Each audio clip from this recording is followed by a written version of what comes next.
الرؤية للواقع اللي احنا فيه بيترتب عليها اختلاف الرأي، مش إساءة ظن بالعلماء والأئمة. فأنا عندنا رؤيتين هنا. الرؤية الأولى، لو احنا في بلد والعلماء قالوا برأي ما، وجب على الباقي أن يقول سمعنا وأطعنا. وجب على الباقي أن يقول سمعنا وأطعنا، ده الصح. فاللي بيرى وينظر إلى الآن من الأفضل في الاثنين على وجه الخصوص أو في الأكثر، وهيقولوا انتخبوا هذا، ده كويس جدا جدا، لأنه يرى أنه سيحترم وسيسمع كلامه والناس سيلتزموا، فإن لم يلتزموا يبقى هم أدوا ما عليهم والناس لم يؤدوا ما عليهم. خلي بالك، يبقى صاحب الرؤية ديت له أن يختبر وأن يرشح إلى الآن من ومن ومن، ويوازن ويعمل الاختبارات في الشأن الداخلي، في الشأن الخارجي، في الشأن القومي، في الشأن التشريعي، في الشأن الاقتصادي. أسئلة قام وأعدها خبراء، هذا عمل عظيم جدا قامت به الهيئة الشرعية للإصلاح. ترتب عليها ترتب عليها الرأي إن لغاية آخر يوم الترشيح، وبعدين نبتدي نقول امتحناهم والأفضل فلان يلا انتخبوه. ده رؤيتهم كده، وظنهم لما يقولوا كده خلاص الناس. هو انت مين اللي بيجيب الرئيس؟ انت او العلماء؟ لا، اللي بيجيبها الصناديق. ما ده النظام الديمقراطي بتاعهم اللي مفروض علينا. اللي بيجيب الرئيس مش انت والعلماء، الصناديق.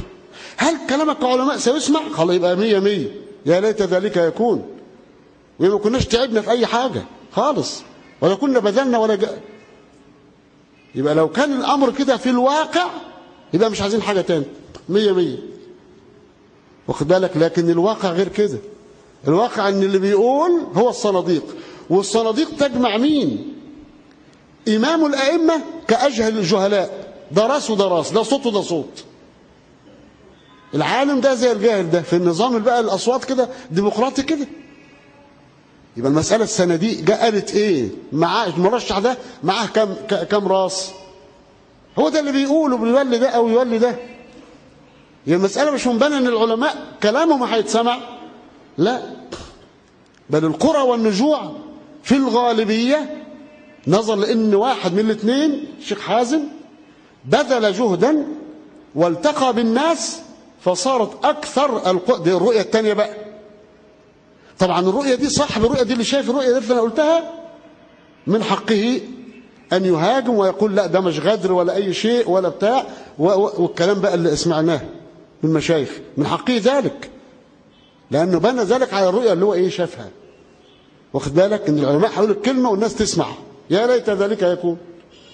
الرؤيه الثانيه الواقع بقى، استقراء الواقع.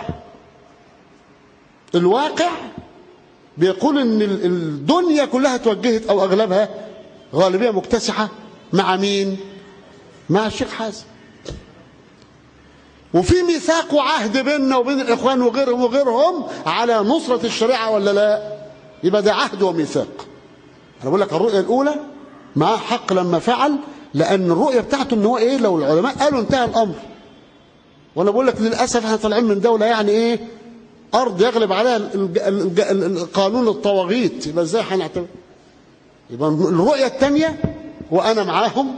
الرؤيه الثانيه ان الواقع ان الراجل امره توجه خلاص، وان الغالبيه المكتسحه مع مين؟ معاه. يبقى لما تيجي تعمل ترشيح الان يحطم في الجمع ده. طب الجمع ده بيديني الشريعه اهي في ايديا اهي، خلاص عصفور في اليد ولا 10 على الشجره. خلاص الناس اجتمعت. انا عايز الصندوق، اصل اللي بيحكم مش العلماء، اللي بيحكم في الامر هيولي فلان وفلان الصناديق، والصناديق هتقول الغالبيه المكتسحه. يبقى انا ارى طالما ان انا استقرأت الواقع، الشيخ الاخر لما يستقرأ الواقع مثلا مثلي، فاقول يبقى الواقع كده خلاص اصوات مجتمعه، يبقى الشريعه في ايدينا امل حقيقي، مش الشريعه تكون في ايدينا. واخد بالك؟ نقوم نرشح راجل محبوب جدا، كلاهما محبوب. مش الوقت دلوقتي ان انا اقول ده افضل من ده او ده احسن من ده، لا، ده الراي الاول والرؤيه الاولى ومعهم حق فيه. انما انا مع الرؤيه الثانيه ما ينفعش ان افاضل، مش وقت المفاضله بين ده وده الان، ده انت اللي بيحكم الصندوق مش كلامك. يبقى لازم الرجوع للصناديق. هنرجع للصناديق. طب الناس دلوقتي الغالبيه المكتسحه ما اتصلت بمحافظه او مركز اللي هو يقول لي ايه؟ مع الشيخ حازم احنا مسلمين وبنصرة الشريعه، وبيننا وبين الاخوان وغيرهم عهد وميثاق. ايه العهد والميثاق ده؟ نصرة الشريعه. طب خلاص ضمننا العدد والاسلامي جاي ايا كان هو. ازاي انا اضع الاحتمال ادخل زي نيجيريا والسنغال؟ ده اللي وجهه النظر الثانيه الكثيره الغالبه. الشيخ محمد حسان حفظه الله جميعا، الشيخ ابو اسحاق الحلمي، الشيخ يعقوب، دكتور عمر عبد العزيز حفظه الله، الشيخ حسن والاشبال، وهكذا.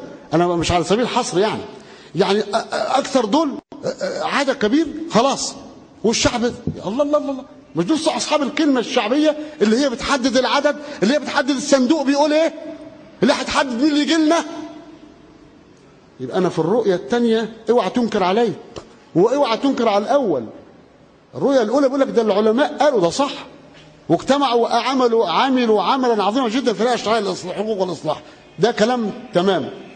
لكن الواقع بقى عارف كان في اول يوم ولسه مترشحين مع بعض، مفيش كلام، كنت انا قولا واحدا وكلنا مع الرؤيه الايه الاولى خلاص.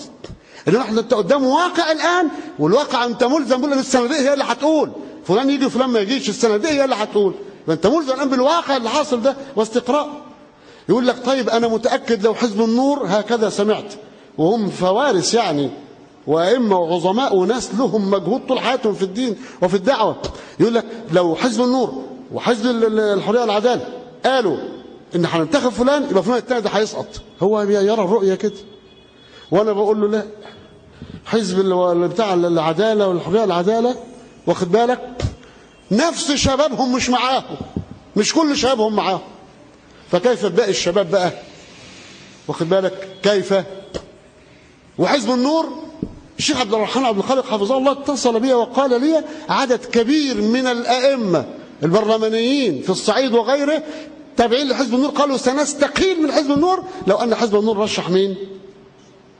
الشاطر حفظه الله، انه راجل عظيم جدا ومحبوب جدا لي انا حتى على وجه الخصوص يعني، لكن بنتكلم في مساله ربنا بيسمع الان، مساله نصره الدين ونصره الشريعه.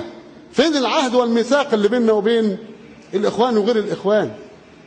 هو ده الكلام، نصره الشريعه. ايوه في عهد وميثاق. شيخنا الكبير العظيم ربنا يحفظه يقول ما فيش عهد وميثاق هنا، لا في عهد وميثاق. ليه؟ على نصره الشريعه، والراجل خلاص اجتمع عليه الناس يبقى ضامننا الشريعه ومسكناها كده اهو. واخد بالك؟ انت ده حطيتني في الاحتمالات بقيت زي نيجيريا والسنغال، بدل ما كنت ضامن اكيد لا بقيت في الاحتمالات. ممكن يسقطوا الاثنين، هنلطم بقى ولا هنعمل ايه ساعتها بقى؟ هنحط الطين على رؤوسنا ولا هنعمل ايه بالضبط؟ ادي القصه.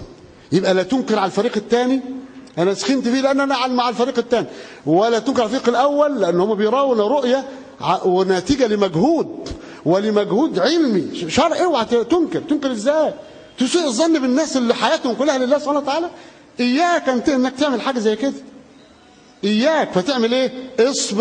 اصبر ولا ترتكب جهاله من الجهالات، ولا تتهم اخاك ولا تتخانق. الله، وانت بتعمل للشريعه ولا عصبيه لفلان وبقى حزب بقى وتحزب؟ هنعمل عشان شريعه شاءت ربنا سبحانه وتعالى. واخد بالك؟ والله العظيم اللي بيسمعني قبل كده يسمع مني قلت لو خيرت الشاطر يترشح، ده تكسير عظام المسلمين. ده رؤيتي انا وما تلومنيش، والتاني رؤيه معاكسه لا يلام. ما فيش، ما اصل اختلاف الرؤيه بيؤدي اختلاف الراي، ما فيش زعل هنا ولا اتهام. الاتهام ده احنا اللي هنخسر فيه، ما تتهمش حد. ائمه كلهم ودعاء محترمون سواء اللي اقر او اللي سعى، كله يريد نصره الشريعه، وهذا هو الظن بهم. نسال الله عز وجل ان يمن علينا وعليكم بان يعني يحكم فينا رجلا يطبق شرعه ويجتهد في ذلك ويبذل وسعه وطاقته في ذلك، انه ولي ذلك والقادر عليه. اقول قولي هذا واستغفر الله العظيم لي ولكم، والسلام عليكم ورحمه الله وبركاته.